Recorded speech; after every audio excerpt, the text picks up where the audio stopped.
Hey guys, Hector and Ben here from 561 Music. If you don't know who we are, shame on you. Look us up and go back and watch every episode from the last almost 5 years. Yeah. I just wanted to give you guys a quick update on the 561 Music Festival. It is happening. It will be happening first weekend of May. Don't have a ton of details yet, but what we do have is the date for bands to submit. As of October 31st, the application for submission for bands will be open. That application will be open for 6 weeks through December 15th. And at that point, it will close, and then we will review the applications by the end of the year. Come the beginning of the year, sometime in the first couple of weeks of January, we will notify the bands that got picked. Make sure you submit. Make sure you follow all of the directions. It is important that you fill out every part of the application and you follow all of the directions. I can't tell you how many bands last year were disqualified just because they couldn't follow directions and didn't send in the proper information.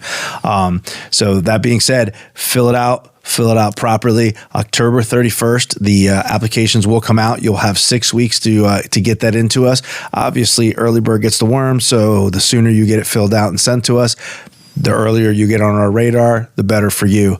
Anything you want to add to that, Ben? Yeah. The other part of that is that the sooner we get the bands, the sooner we can start listening to them, the easier it makes it for us. And you know, that's going to play into how we feel about the whole thing, but more likely to get you on there if you've made our lives easier. Sure. I can tell you this much. It is going to be 2 stages again. It is going to be every bit as amazing as it was last time. There are some things in the works that we can't reveal yet because it's not locked in, but it is going to be bigger and better than last year. So please submit. Last year we had 20 bands. It will be at least that many bands. It potentially could be more bands this year. So make sure you submit, you get your band in there, fill out the form. The form is going to be at 561music.com. There'll be a band submission link on there. You can also go to 561musicfestival.com and there'll be a submission link there. And on October 31st, we will post it on all of our socials. Submit your band, guys. There's no reason for you not to. If you think it's not worth doing it, it's not a big deal, it's not that big of a festival, etc. We had about 5,000 people in attendance last year. If you think that your band is not ready or it's not good enough or this or that, let us be the judge of that. Send it in. You never know. Totally. You might think you're not that good, and for all you know, we listen to you and think you're the cat's pajamas, as they say. As exactly. the kids say. So October 31st, applications will be open. I want to see all of you guys applying. I want to get inundated with stuff. I want this to be the hardest decision of my life. So hopefully we'll see you guys all there. Yeah, nice one. Yeah. All right. There's so many great bands around here. Please give us a wonderful selection to choose from, and speak to you soon. Take a better scene. It's what we're doing. Come and check it out. It's what we're all about.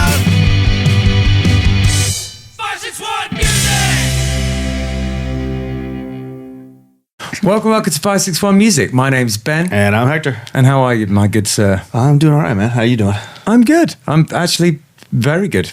I had a lot of sleep for the first time in a million years. I have not, so par for the course. Yeah, gotcha. So we had a busy weekend. We did. It was a mixture of Kill Billy stuff and Bomb the Algorithm stuff. Absolutely. Started out at a new place. Brick Alley Tavern. Brick Alley Tavern, yeah. Which I think might have been called Alley Cats at some point. I think so, because somebody kept saying "Welcome to Alley Cats" when we walked in. So yeah. I don't know. It was really funny. It was a weird place. When we were at Paddy Mac's, there was a guy called Liam who used to work there, who was just like, I've told him, so it's not a big deal. We used to say he was like an NPC because he would always say the same thing when he walked in. He'd always go, "Welcome to Paddy Mac's, first time here," every time we walked in. And this lady was a bit like that. Every time she opened the door, she just said the same thing. Yeah, it was great. Felt like we were in Grand Theft Auto or something. What was that crazy thing that happened outside? So you pulled up we pulled up in the Killbillies van. You pulled up later because you were coming from a wedding. Yeah. And you pulled up in your van, and I made a comment to you about how there was an Aston Martin out in the parking lot that was really nice, and you said where? And I said next to the Killbillies van, and you said no, I parked next to the Killbillies van. Yeah. And then James went out to get something from the van, and he came in and he goes, well, I know why the Aston Martin's not there anymore. The guy's on the phone with the cops because someone stole it. Oh my god. That's brutal. Bad day. Yeah. Bad day for someone. Yeah, and I'd never going like 2 Cuban guys. Yeah, Like, that was the thing. 2 Cuban guys stole it. How the hell did he know they were Cuban? But whatever. It was you and your mate, wasn't it? Yeah, I wasn't offended or anything. But, it's fine. It's fine. I get it. And so, and then we played Das, which is always good. It was good fun. That was really fun, man. They had like a whole concert thing or something down at the big amphitheater there. Yeah. So it was packed with people walking by and stuff. Yeah, so it was good. We got good like sort of runoff from that. Always. And then the Abra.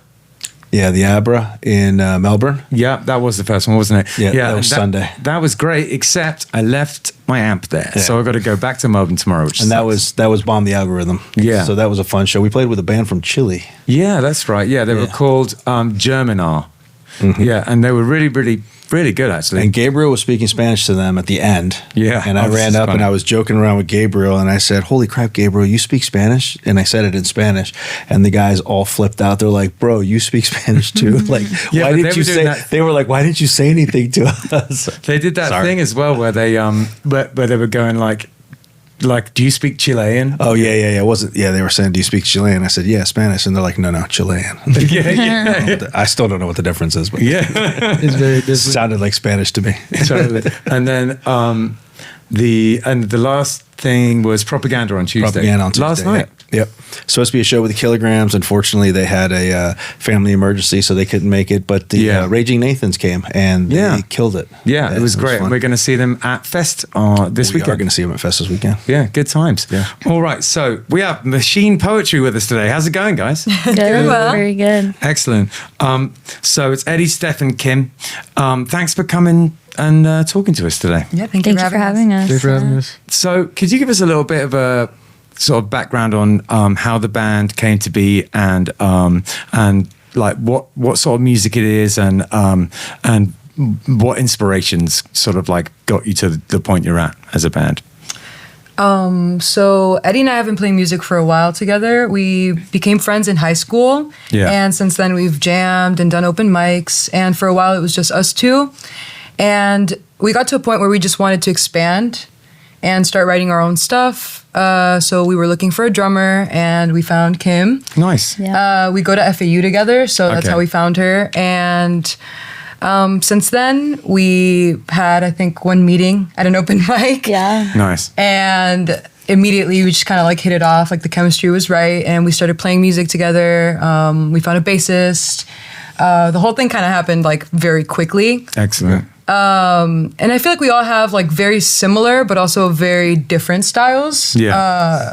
We always joke around about how like Eddie's the machine and I'm the Yeah. poetry, and that also like applies nice. to like the other members as well. Like we all kind of rotate, with the machine being like heavier influences and poetry being more like the folky stuff, because I've always been more of an acoustic player. Right. But we're inspired by a lot of different bands, like Alice in Chains. I know Kim really likes Alice in Chains. Cool. I really like Sonic Youth, PJ Harvey. Yeah. Eddie. PJ Harvey. Eddie really likes Chili Peppers. I like a lot of different music, but a lot like Birds is a band I'm always going back to. Okay. Yeah. Cool. Yeah.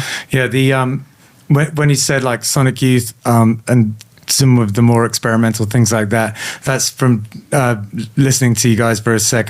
That's what I was kind of picking up on there. You know, like the spoken word and like switching styles, like sort of like and putting things together that don't usually go together. I love that kind of thing. It sounds Awesome. amazing. I think that was a big point for me, like coming into the band as well, because as like the lead singer and the songwriter, I really wanted to explore my passion for poetry, and I really loved like Patti Smith, like Jim Morrison. Yeah. So I wanted to make sure the rest of the band was on board as well, and it's been awesome like writing with them too and introducing them to like the world of poetry, which I feel like is a little bit more obscure nowadays. Yeah. Sick Yeah. influences. Well, you know, you have to be able to read.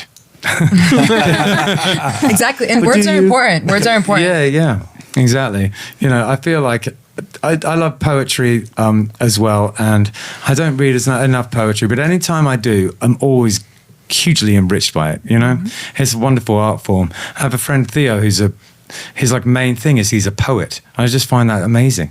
He's like, you know, he's insistently like, no, I'm going to be a poet, and that's what he is. Is he the So one that cool. you had like a poetry book for a while? Or Yeah. something that you were just carrying around? Oh no, that was Virgil. So that was Virgil's book. Okay. Yeah, I didn't realize But I did Virgil's book. also. Theo did a Kickstarter to have his poetry put out on vinyl. Like he got a that's vinyl. Awesome. Yeah, that's cool. Yeah, totally. So Kim, your drums, I am. Steph, vocals, Yes. guitar. Lead guitar. Okay, Steph's and then- rhythm I do guitar. rhythm guitar. And then who is your bass player who's not here? So we just recently had our original bass player leave to Okay. pursue his solo projects. So right now we're working with a new bassist. Okay. So it's still pretty new. So we don't really have any like big updates on that yet, but it's been flowing. So Okay, we're really cool. excited about that because I think it's going to take us into a new direction. So Cool. Nice. Now, do you do any acoustic solo stuff? I do. That was my beginning, and that's do- kind of like what I had Eddie hop on. Okay. Too, and then eventually like him in the band. But yeah, I started like playing alone, and I still do like play We'll talk to you solo afterwards. sets. We have a singer-songwriter night that we do once a month, cool. so we need people. Yeah, yeah, I'm there. yeah. That's excellent. Yeah, it's actually in about 2 weeks, so well No talk. pressure. Yeah. Nice. I find that if you can hold your own as just a guitar and voice, or just even voice alone, I think it says a lot about you as a musician, and it's quite a challenge. Hector stepped up to the plate recently, didn't you? Yeah, that was brutal. Awesome. I mean, I've been a bass player my entire life. And just recently picked up saxophone again. And we've been doing these singer-songwriter things for about a year, and Ben kind of talked me into, I guess, writing stuff. I've written stuff before, but never for acoustic. And so he kind of, nudged me, and I finally did one a few weeks ago, and it was terrifying. Yeah, but you did a great job, It and I is. think It was terrifying. One of the reasons why I put it on is because I feel like it's just like when you have a music teacher, right? Is people need goals, you know? Yeah. You need Right. deadlines, otherwise Yeah. you never do anything. Yep. You know? It's true. Yeah. Yep. So, how did you learn how to play your instruments, guys? How did that all happen? So for me, I got a drum set when I was about 8, but I didn't really care for it. I didn't think it was that cool. Wasn't really into it. So then when I was about 15, I started getting back into it. I wanted to do lessons. And so I started lessons, and I've been playing for about 4 years now. Nice. I'm the youngest in the band. I'm 19. So were your parents musicians? Like, what possessed them to buy an 8-year-old a set of drums? Right? It's kind of random. So my dad plays basically a little bit of everything. Okay, My okay. dad's mainly a guitarist and a drummer. So Nice. he wanted to implement some of that on me, Yeah. which is good. Yeah, I Yeah. think it's a great thing to introduce kids to music. I always think it's a great shame when parents are like, "Oh, we don't want it to be noisy in the house," you know. Yeah. But it sounds Right. like your family was like the opposite. It's like, Yeah. let's get her some drums. That's awesome. We rehearse at my house too. It's very much like a noise encouraged household Oh, yeah. of, Excellent. lots of music. My son's a drummer, and it was the same thing at our house. Yeah. He's every time he had a band or something, it was always at our house, and we got him a Always. drum set when he was like 10. So Perfect. yeah. Well, I feel like, because the hardest thing and the most time consuming thing to move or set up is the drums. So Yeah. whoever has those usually ends up hosting it. Thank God. Yeah. Thank Thank you, God Kim. it's at my place. Yeah. You're welcome. Yeah. Yeah. What about you, Steph? How did you learn how to play the guitar? Oh God. There's no wrong answers, don't worry. My stepdad actually growing up introduced me to a lot of like old music, and that's primarily what I listen to now, what I've listened to growing up, and that inspired me to pick up guitar. I really just wanted to be Kurt Cobain for a long time. Like when I Same. started, I'm also left-handed, so I was down that rabbit hole completely. awesome. Like all of my first riffs, all of my first songs, and I started with a Squire Strat. Yeah. And I want to say no amp. maybe everyone starts with it. I did. as well. That's a classic, the Sunburst. Like, Yeah, totally. looks good, plays Yeah. all right. Yeah. No amp. I was just playing it like electric guitar, no amp. Nice. And I just taught myself. I never really even thought about taking lessons because Yeah. at first it was just like this exploration. Like it didn't Sure. begin as like I'm gonna do this for like the rest of my life. It was just like I'm so excited Yeah. to play the songs that I love, and I think that's the best way to start any. That's how I started art playing process. guitar. I didn't get lessons for years. I don't think it's a lot of people, because if you get the bug of like wanting to be in a band and stuff, it's your thing. You know what I mean? It doesn't seem like, a lot of the time, it doesn't seem like it's something that needs to be structured by other people. It's like your passion thing. But then, I got to a point where I was like, I think you can become amazingly good completely on your own, but it helps to have a teacher, to get you. No, 100%. I think I've realized that too, like the older I've gotten. Like at first, I think there's a certain advantage as well to like, maybe not even starting without a teacher, but also just like having those moments of like self-discovery, because I think that's how you create your voice. But I'm big on like, especially like a good instructor. I think that's very important, because also technique and like passion have to go hand in hand. Yeah, the one thing that now it's okay because I play so much guitar that I can do the chords both ways super easily, but because I play like non-stop these days. But I learned all my chords like backwards, so my fingers are just like, instead of doing the E with my ring finger on the top, I did it with my pinky on the top, and so I had to like completely, and the scales I did weird as well, so I had to like relearn everything. Tell me about it. I'm left-handed, so I would read all the tabs and like right-handed, so I would have to like flip it in my head. And now when I actually am like, oh, there's a feature to make it left-handed, I just can't even understand it. It's very strange, but That's funny. Eddie, what was your journey for learning the guitar? So I actually started here at 561 when it was live music community. Cool. Hell yeah, man. That's awesome. I was first taking drum lessons with Tyler. Cool. And I eventually switched to guitar. Justin taught me a lot of my basics at first. Wicked. Big up And Tyler. then I did some of the summer camps. I think I did one summer camp here actually. And then I started and then I went on my own for a little bit. Went to another music school, but that didn't really work out. Was it when it was in Jupiter or when it was in? I think it was in Indiantown, yeah. Okay, cool. Yeah, that was before my time. I worked at LMC, but not until it was down here. Yeah, at the other end of North Lake. Yeah. That's awesome. Yeah. Well, welcome back. Yeah, full circle. Alumni. A little bit nicer spot here. Oh, yeah, for sure. Yeah. They're going up in the world slowly but surely. Justin's onto a good thing here. Wicked. So if you have anything that you like, are very passionate about sort of getting out into the world regarding the lyrics and what you like to write about, what would that be? Is it like personal stuff, or you getting into political stuff? Like, what do you usually write about? In my art in general, I try to uphold the truth. And I think that to me is like first and foremost, because I realized also for a long time I was judging my words by like good or bad. Sure. And I think those are so vast like that how sophisticated it's really hard. So once I started, like somebody told me, like how true is it? Yeah. And since then I've been kind of like leading with that. Yep. And I think like it takes many forms. I don't think anything is really off limits, at least to me, like as long as it's honest and obviously not hurting anybody. Yeah. I think it's important to explore things like politics, especially like nowadays when things get so crazy so quickly. Especially when other people are getting hurt and you have a platform of any kind. I think it's important to speak out about those things. Absolutely. But also personal things as well, because in a similar vein, I think it also helps others, and that's easier to write what you know thing. too. So yeah, exactly. Yeah. I think that I can relate to what you just said 100%.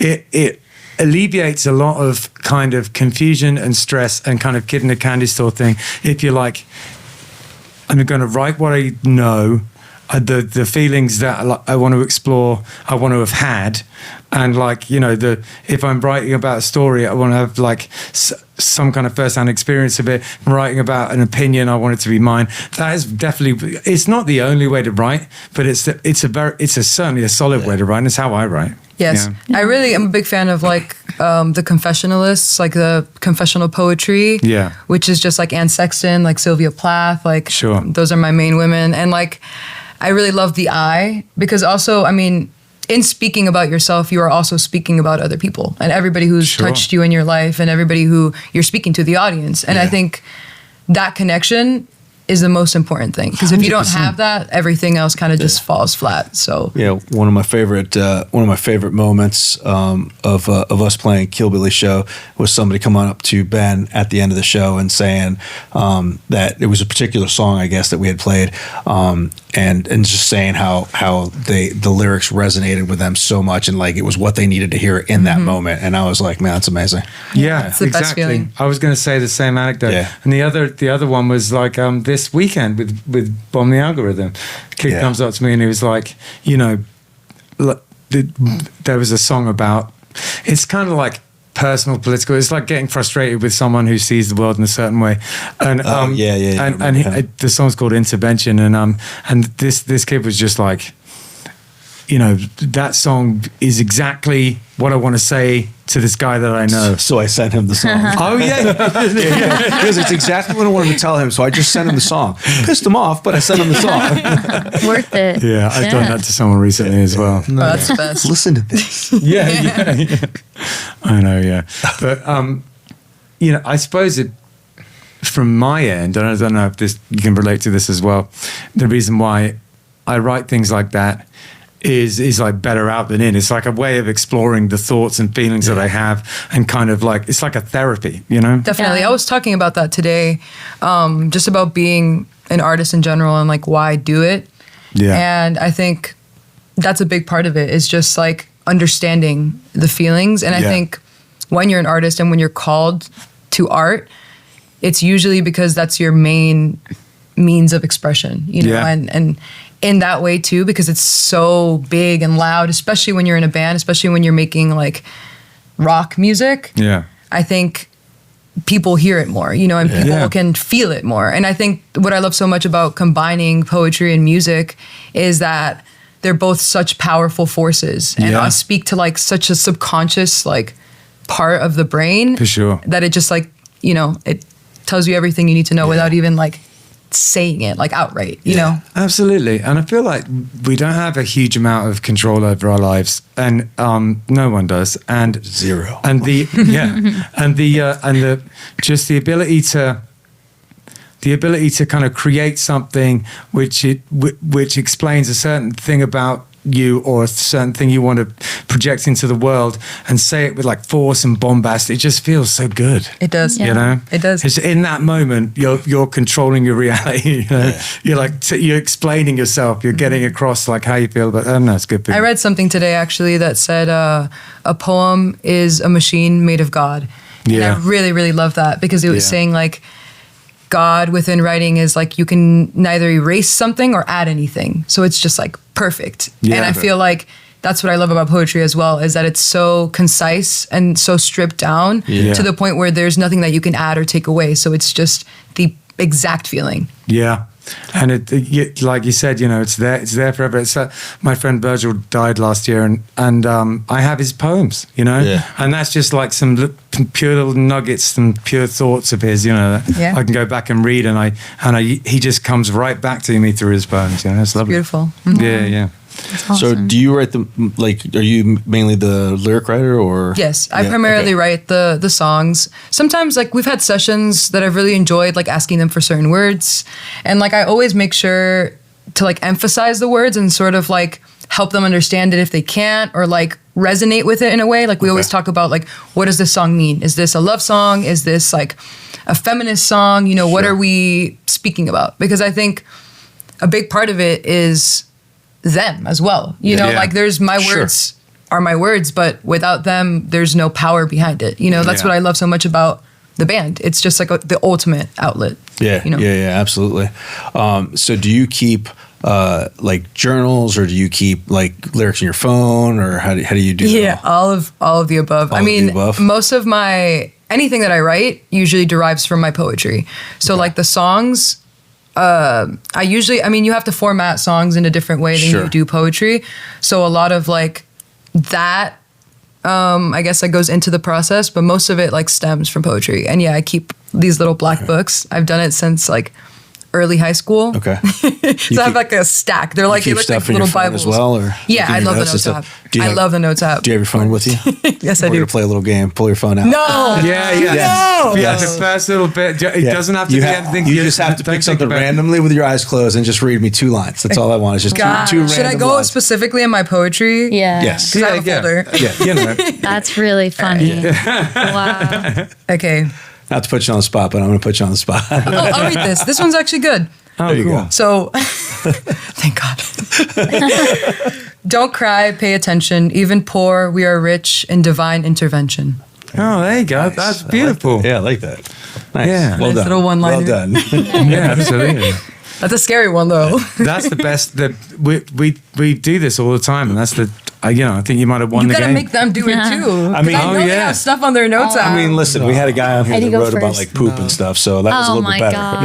Yeah. It's definitely better. Totally. Do you have lyrics in your phone? Yeah, you do too, Eddie. Oh, Let's hear. we got to go. I gotta put him on the Ladies spot. first. Ladies first. Everybody's Alright. got to do it now. Let's see.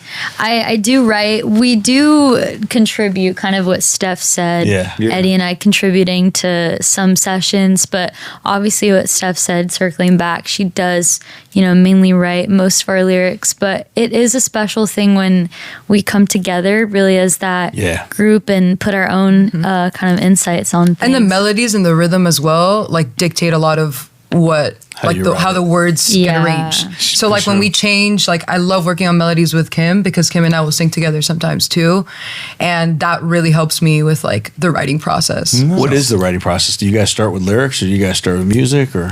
Depends. It depends on song to song, really. With our recent single, "The Noise," I laid the guitar out, basically all the song, and I sent the guitar track to Steph. And I remember you were like backstage of a theater thing or something, and you were listening to the guitar track and writing the lyrics as you were listening to my stuff. So That's it cool. really depends on the song. Like That's Machine Poetry also was derived from your poetry. Yeah. So That's awesome. Okay, let's do it. All right, let's do it. All right, here's a little part.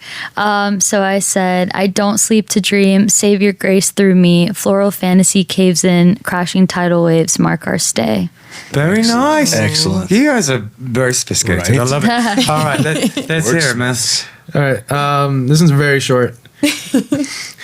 You were right about me. I wasn't wrong about us. Oh, Okay. There you go. One-liner classic. yeah. There you go. Yeah, we all do it. My phone's full of like little sort of ideas, that haven't got anywhere, or sometimes they do. What usually happens when I write songs is that it'll all be forming in the back of my head, and then it'll all just come gushing forth at the same time at some point. It's like. And then I'll end up writing 3 or 4 songs that are all quite similar, and just keep one of them usually. Stuff comes to me like the worst times, where I either don't have my phone, or like I'm in the middle of something and I can't just stop, and then when I get to the end of it, I forget. That's why I love the little journal, because sometimes it's like it's so discreet. It's not a phone, and I think Yeah. most Yeah. people like react better about you like pulling out a notebook than like Yeah. pulling out your phone. You know what I mean? Yeah. So I It's just classy. love it. Yeah, problem for me is It I do is photography classy. during the day, so I can't just tell people like, hold on one second, I got it. just hold that pose. All right. But it's so important to do that too, and that's something like that helped me a lot because I read the Artist's Way, I believe it was, or one of those books. I think it was The Artist's Way. Right. But there was advice that said like, you have to kind of like make time for the muse, like treat it as if it's Yeah. like sacred. Yeah. And that's something that is hard to do because Yeah. everybody's busy, especially Sure. like nowadays and in Yeah. this country. Right. But I don't know. I think something about that also lends itself to like defeating like writer's block or like artist block. Yeah. Because, when you have that like idea, it's so quickly just like passes. It's like Yeah. in and out. And if you don't just like put it, even like the one line, even like a snippet of it, Yeah. it's just gone. And so Yeah. and you'll struggle with it forever. It's like, No, that's true. I feel like making time for creation and just like practicing your art is super important. And this is tying into an idea that is forming in my head right now, which is like if you're an artist of some variety or a musician, you got to accept that some other parts of your life are going to suffer a little bit as a result. Yes. Because if you don't make time for all this kind of stuff, you can't do it properly. Yep. You know what I mean? And so it's like, I feel bad sometimes when I feel bad a lot, like things like communication with my family and stuff like that. But it's like it's hard. But they understand. They know I'm away with the fairies, like thinking about stuff. Yes. They're okay. I think the right people will understand, and I think it's also about like learning how to manage your time, and like that's something like school, work, relationships, friendships, like family. Yeah, it's hard, and keeping like that relationship with yourself as well, which is very sacred and very important to the creative process. But I think like time management and like setting the correct boundaries. Have you ever written something that isn't to do with you at all, that is like the kind of equivalent of like a novel? You know what I mean? It's just like, how did you like it? I love writing like anything. I love writing essays. I love writing like novels, plays. I think a little bit of me is always in there, and I think that's kind of inevitable. Yeah. And I like I have themes that I like to write about. Like most of my pieces are kind of tragic, a little dark. That's usually like the vibe I go for. Right. But I do think it's interesting to step into, like, I'm an actor as well. So I love that element of like stepping into something that you don't quite understand. And through like creation, you get to like live it. Yeah. Okay, that's interesting. And it's not something that I excel at, but I have done it. I usually find if I go too far away from things I understand very well, it starts getting a bit vague. But like, I feel like I should probably do more of it. Like, I think the reason why I don't is because it's like, I'm in a comfort zone of writing. So, and that's not a good thing, I've got to push outside it. Yeah. Anyway, I think now's probably a good time for us to listen to some of your music. Does it sound good? Yeah. Yeah. Awesome. Excellent. Let's do it.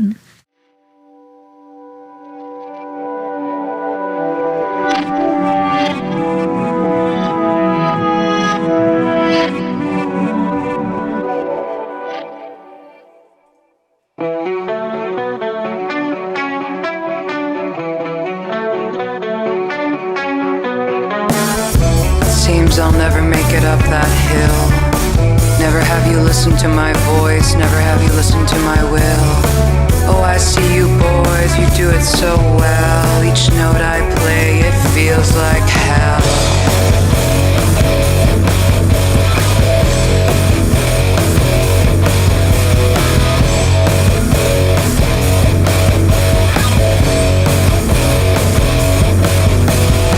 To never break up the noise and never break up the to never break up the noise and never break up the to never break up the noise and never break up the to never break up the noise and never break up. I'm just a lady.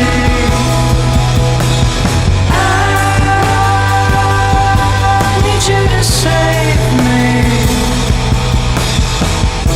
So I make it up that hill, 21 acres of land, no man to understand what it's like out here. I could have it all, I could have it all, I could have it all, and still the fear.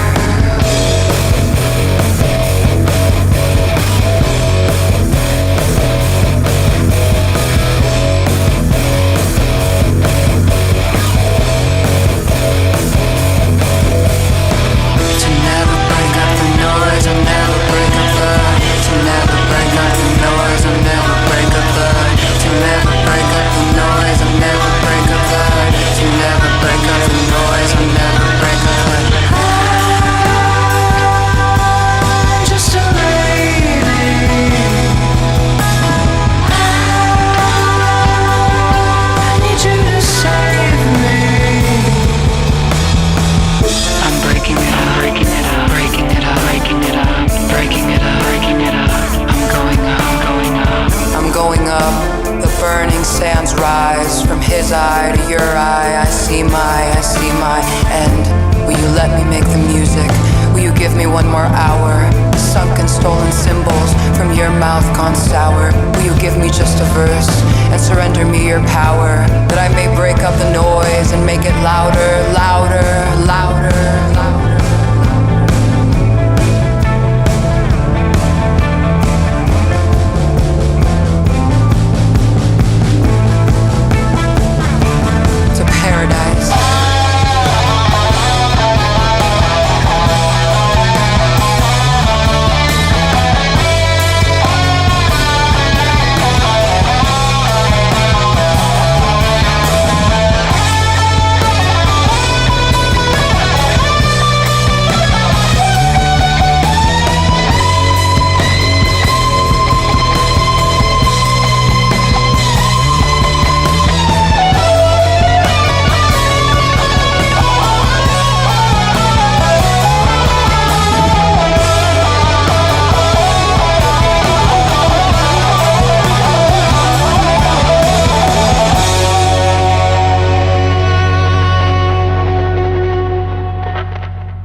Oasis root Kava bar is in Sea Grape Square on Indian Town Road.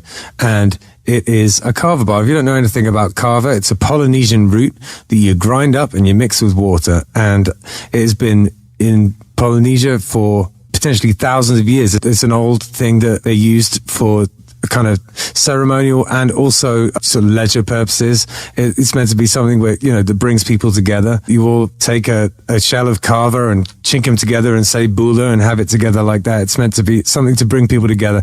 It has a kind of an effect, which is, I guess, a kind of a slightly warming effect. It just kind of makes you feel nice. It's not particularly intoxicating. It's not like drinking alcohol. So the atmosphere in a kava bar is sort of like a cross between a regular bar and a coffee house. It's pretty chill in there.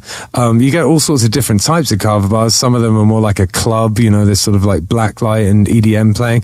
And some of them are more like a cafe. This is one of the cafe type of ones. It's super chill in there. If you're looking for somewhere to, I don't know, maybe go and do some work on your laptop or go and have a chat with friends, it's perfect for that kind of thing. There's a foosball table in there if that's your jam, or baby foot as they call it in France. Yeah, Jim, the owner, is a really cool guy and he has very kindly sponsored our podcast. So thank you very much for that, Jim. They also do a poker night in there. All sorts of things going on at Oasis Root. Welcome to 561 Music. We have some very exciting news. You may have noticed that the podcast is being hosted from a different place. That place is the 561 Music School and Studio.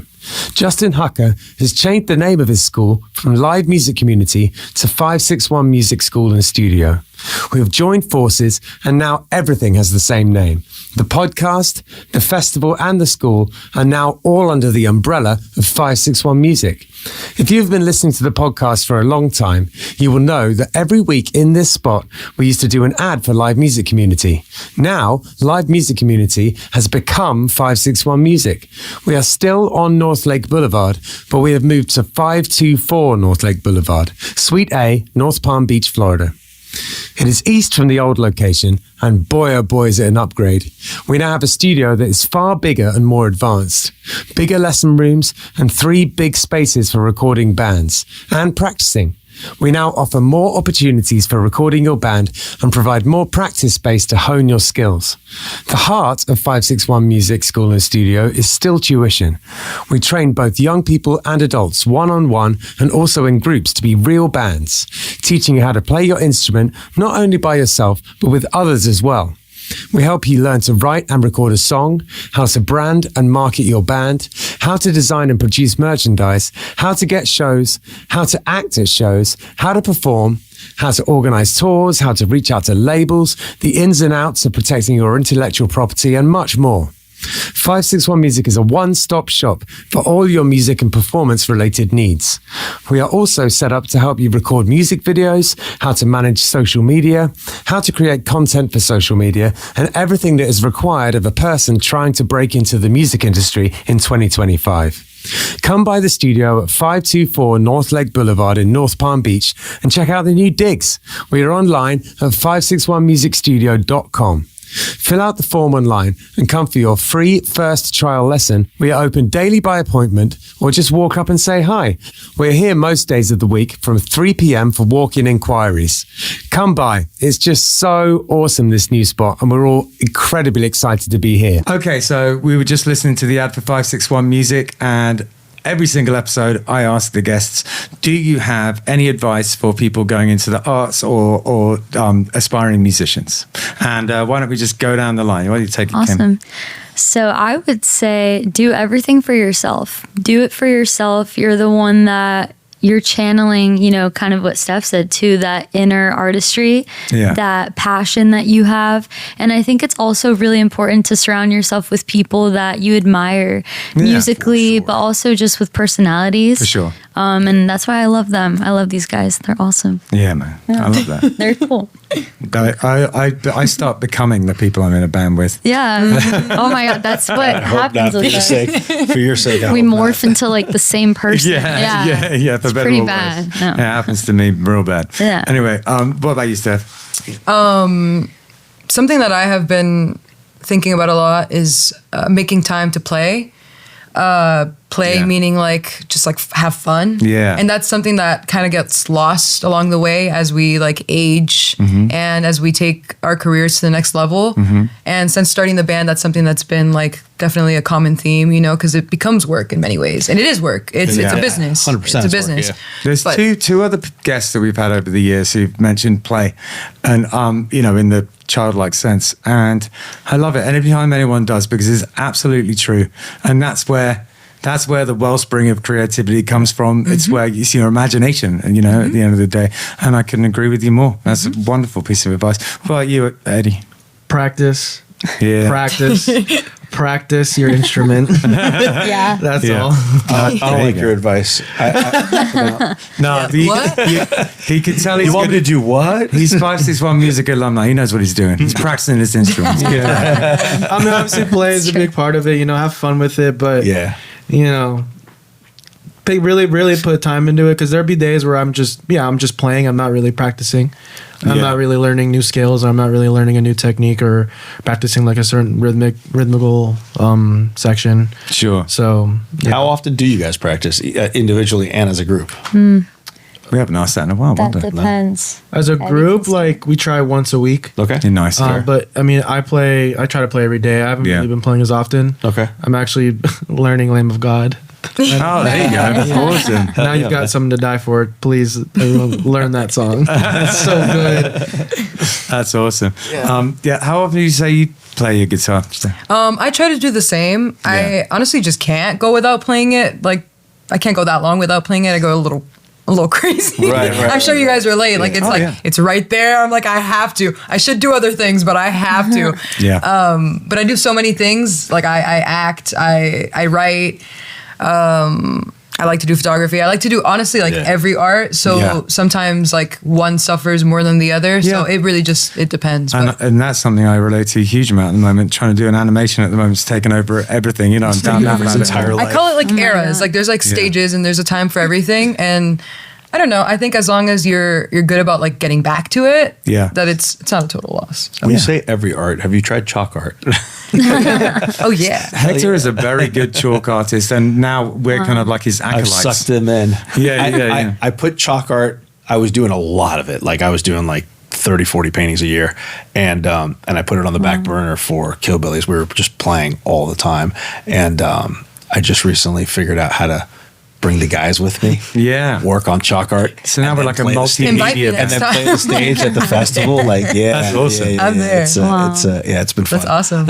How much do you play these days? I try to play every day, but it ends up being that I have to play every day too because of school. I'm a music student. That's really cool. I my did degree. Nice. Yeah, so I'm basically playing every day, whether it's drums or like required piano, which I don't like that much. It's not that I fun. only applied piano and I don't regret it, but stick at it. This won't be on the internet or It's anything. useful, but I don't love it. So sometimes I'd rather be playing more drums than piano. The But piano is stressful because when you get examined on it, and it's always something you leave to the last minute, and then it's like, oh god, that's me right now. yeah. Like later, I'm gonna go home and like do some piano. Probably that's how bad it is. Yeah. That's awesome. Are you all going to the same school, or just you two, or? I'm going to their school next year. Okay, gotcha. Yeah. And so, are you taking creative stuff as well? I'm a theater student. Okay, Cool. And Edwin, what are you? I'm going into political science next year. Nice. You know, I'm thinking of doing an online political science degree. I want to talk to you about it actually after this podcast. Sure. That's awesome. Yeah. I just, you know, if there's anything that's important to know about these days, it's that, I would say. You guys are all too Definitely. smart. I dropped out. Nothing wrong with that. Real. Yeah. Yeah. Dropped out and started a podcast. I want to. So. Yeah. All right. So, your new single, "The Noise." Can you tell us a little bit about what it's about and how did you record it? You want to start, Eddie? All right. Well, the writing process came. I was watching McMahon, the Netflix documentary about Vince McMahon, and just the whole WWE, WWF like legacy and everything like that. Yeah. And there was just to a certain point of an episode where I was really frustrated of what he did to a lot of women. Sure. And I had my acoustic guitar and I was just like playing in frustration. Yeah. And it somehow came out this really beautiful riff I made in the beginning of the song. And then it turned out to all this progression. And then I sent it to Steph and I was like, write this song about how I'm feeling about this series. So these are my feelings. Put my Interpret feelings them into for me, words. please. And I was like, perfect. I Yeah, can do that's that. not only did I request that Challenge from accepted. her, but I also put it in the music. Yeah. And we recorded it at Crip Studios, it's Right. a local recording studio.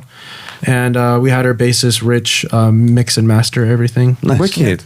So do any of you guys other than Rich dabble in recording? Yeah. So Yeah. I'm actually a commercial music technology major, so Nice. I work in sound recording. I'm still learning. I'm early on within the major, but I think it's amazing. Yeah, I love sure. it. I want to be able to record myself and eventually record us and Yeah. mix and master. I think every musician should learn at least a little bit of the process. And since the kind of like, bedroom revolution where you can get Yeah. great results at home, it's almost a Yeah. requirement at this point. Yeah. Pretty Yeah. much. When I was deep in like my solo stuff, I definitely like had a big production stage. It's hard nowadays with everything else, but like, when I was like younger and I could just have like the whole day like on my computer just like figuring out all Yeah. this stuff, and that is like a whole nother creative process, and it's so fun just to like play with sounds. Like I have this one song where I just like warped like a chip bag sound, Yeah. and it was so cool. I was just like, this sounds insane. I put it through like a sitar effect. Yeah. And I was cool. like, this is awesome. She's got a whole Foley And stage going on over there. Yeah. I love that, honestly. I love like playing with sound. I love that aspect of like production, and having also control over like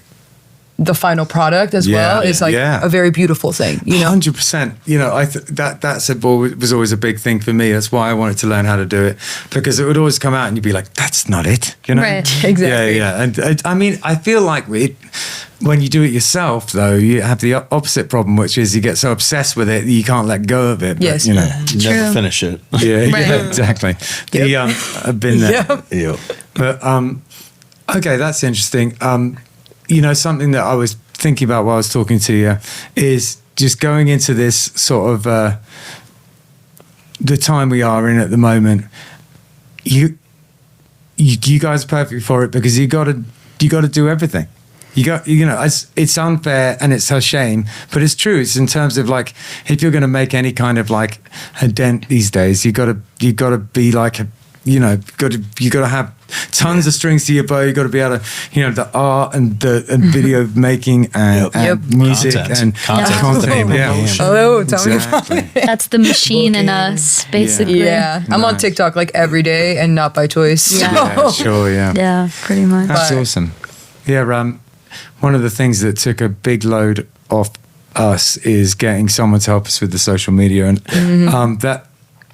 that is just a game changer, isn't it? Like I used to spend, but you know what? Like even so, we still do tons of social media ourselves, because you can never do too much. That's a problem. Yeah. Right. It's funny. It never because ends. We talked about this at one episode a while back about doing the social media and stuff, and you made a comment that I kind of like brushed off and thought it was funny at the time, and now fast forward, a couple of years later, and I'm in the exact same boat. And he had said because we have the social media person, like, stuff just gets posted. She's constantly coming out to shows. She's taking photos. She's creating content, and she's posting constantly. So Ben made a comment. He's like, it's weird if I wake up in the morning and I don't see a photo of myself posted. And I'm kind of in the same boat now. Like sometimes she'll post a picture that's you and James, and I'm like, oh, where am I?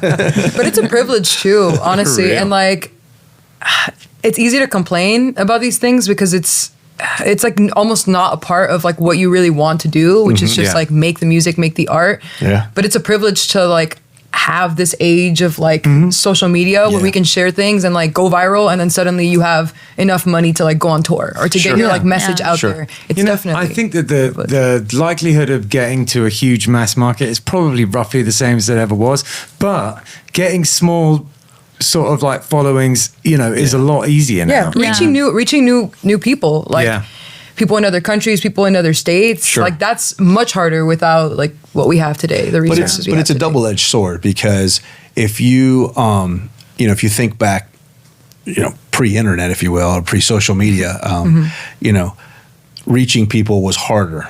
And so there was different channels and different things and different ways to do it, but it was a lot harder. Yeah. So is it easier today? Yes, but because it's easier, there's 100 billion other people that Saturated. that can, Definitely. there's saturation. Oversaturated. Now it's not just you and 3,000 artists that are reaching this A&R guy. It's you and 300,000 million billion whatever. And it gets numbers you think frustrating. of, you know? It gets frustrating and very lonely. I think I made a post about that like not too long ago. I was Also like, gets frustrating and does when- anybody hear me? It also gets frustrating when AI is involved. We're very Yeah. I wanted to ask you. This is a question I wanted to ask you because as young, thoughtful Are they real people, or are they AI? Is that what you're We gonna are ask?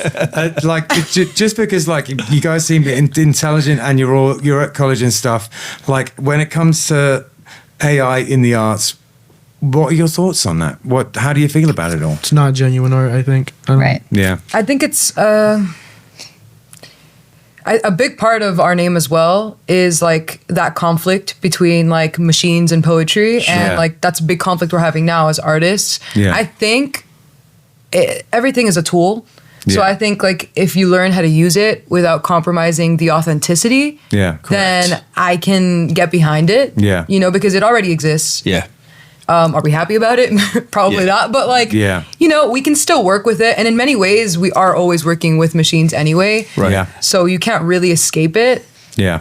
But I think it's just important to not be like lazy. You know, like the You know what? That's absolutely right, and that's how I feel about it too. I'll use it for certain things, but then I'm not going to bring out a finished product that is where the things that you're seeing or hearing were made by AI. Like, Sure. no way would I ever Right. do that. You know, And it would take you 2 seconds probably to make the same thing, You're right. and it would be better. Yeah. Exactly. Yeah. yeah. So it's like, Totally. But it's Yeah. not. But it's not genuine, you know. Yeah. But I like how you described it. Though if it's used as a tool, then it's Yeah. If it's Right. used as a tool, going back to Yeah. the chalk art stuff, like that's something that when we're doing these festivals, I'm doing these big giant 3D pieces, 20, 30 feet, whatever, and so we have 2 days to do this. Wow. And could I take my original concept art and go out there and draw it and then go in and start doing all the shading and everything else and putting in the paint and stuff? Sure, but I'm going to spend half of the first day drawing a 30-foot image Right. or whatever. Right. So now we use the VR goggles, and I go out and I project my image and I trace it out. Right, that's Wow. And then I go and I start painting it and stuff. And people are like, "Oh, well, that's cheating." It's not cheating. It's a tool.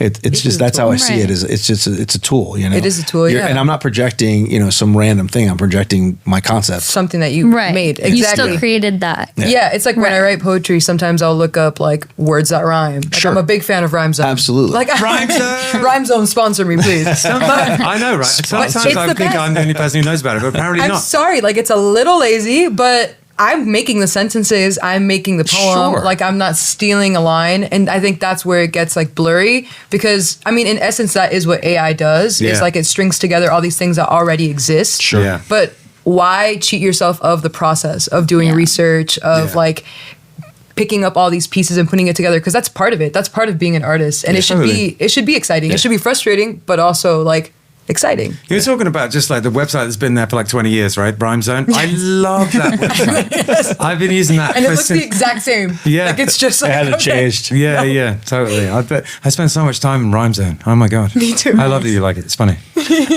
All right, so what's coming up for the band? What have you know what? Before we get into that, we have a gear segment that we haven't done one of these in a long time. Biggie So- Riggy rundown. Oh boy. Biggie Riggy rundown. What we got, bro? Yeah. Oh, so boy. so we we're got, going bro? to talk about this. It's pedal board. This you pedal sent. board. Yeah. You sent us a picture of your pedal board. Mega board. I did. No way you did. How did I do that? Here it How is. did I do Oh my god. That's the That's it, isn't it? Yeah, it is. Yeah. Okay, so I'll tell you the things, or do you know it? Or He's like, I didn't do Something's that. have changed. okay, all right. Let me pull it up. He's so coy. I He's can like, tell you how did each that thing, get and you there? can tell us what you like.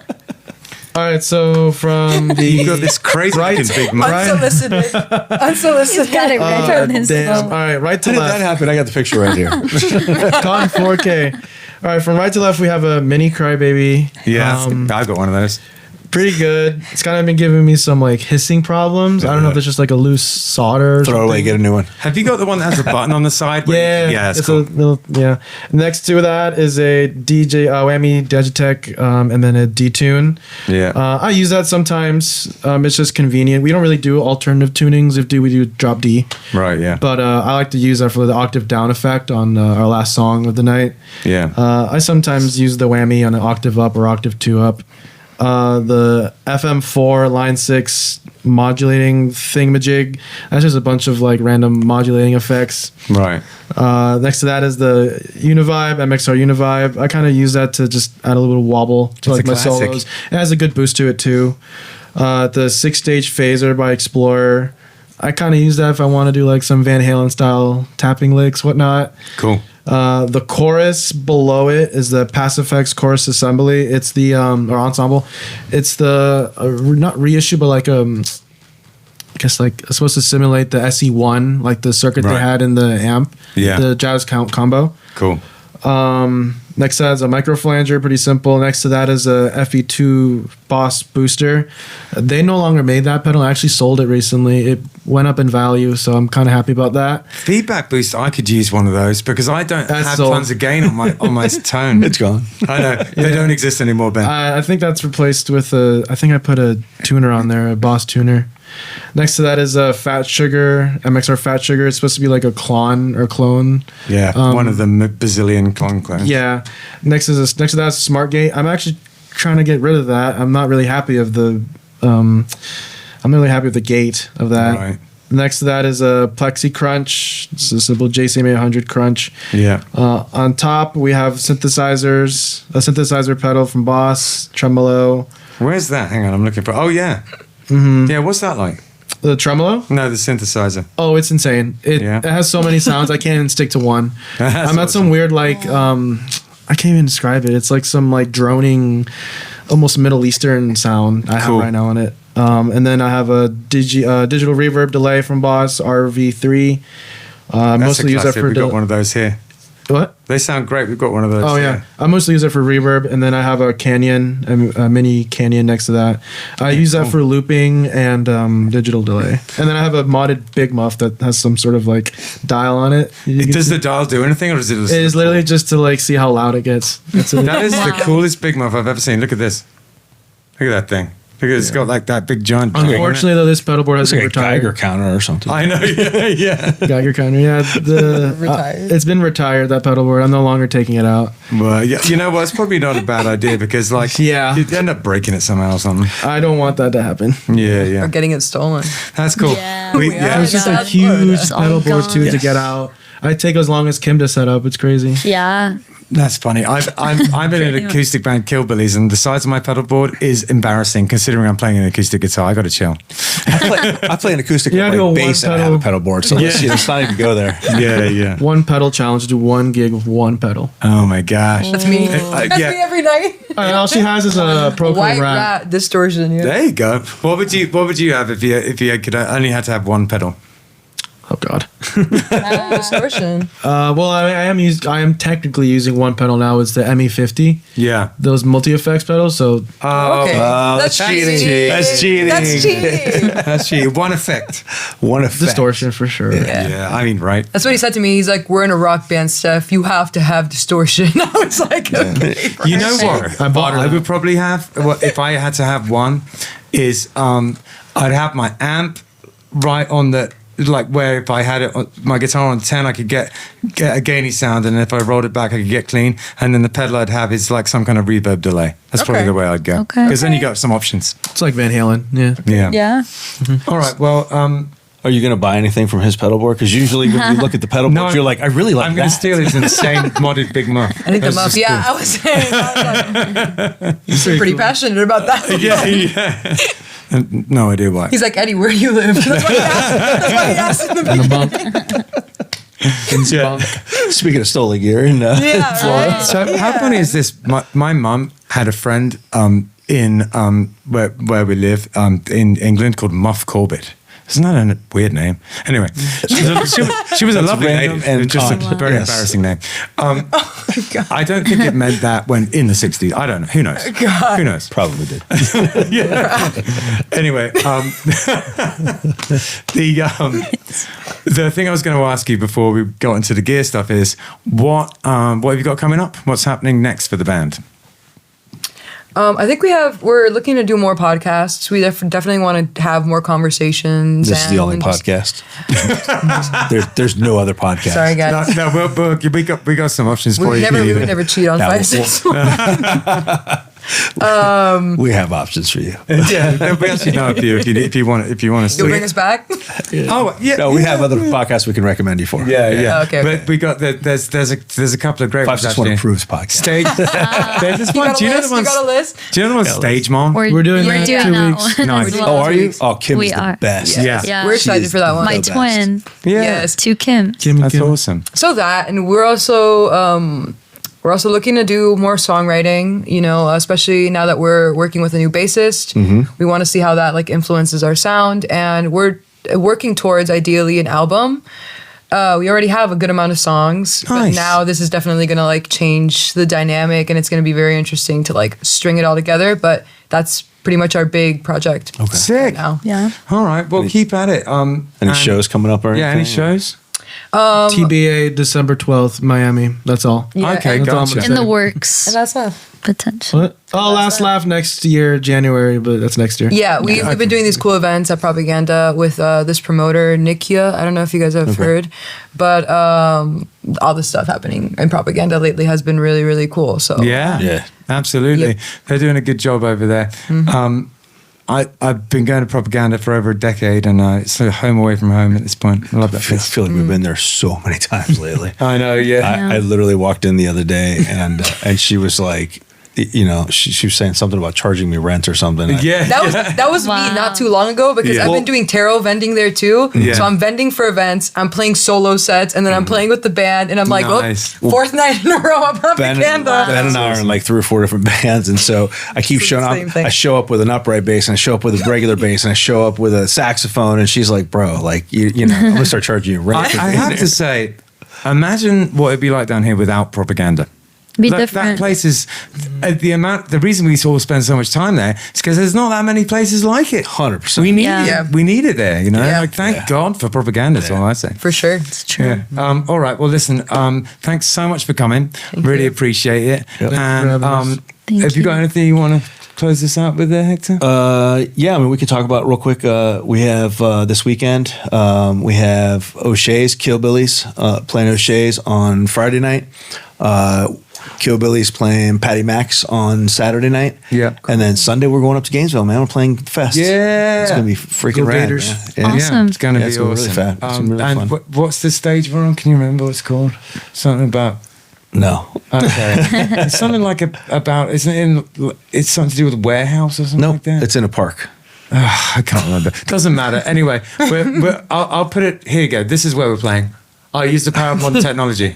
Oh, that's where we're playing.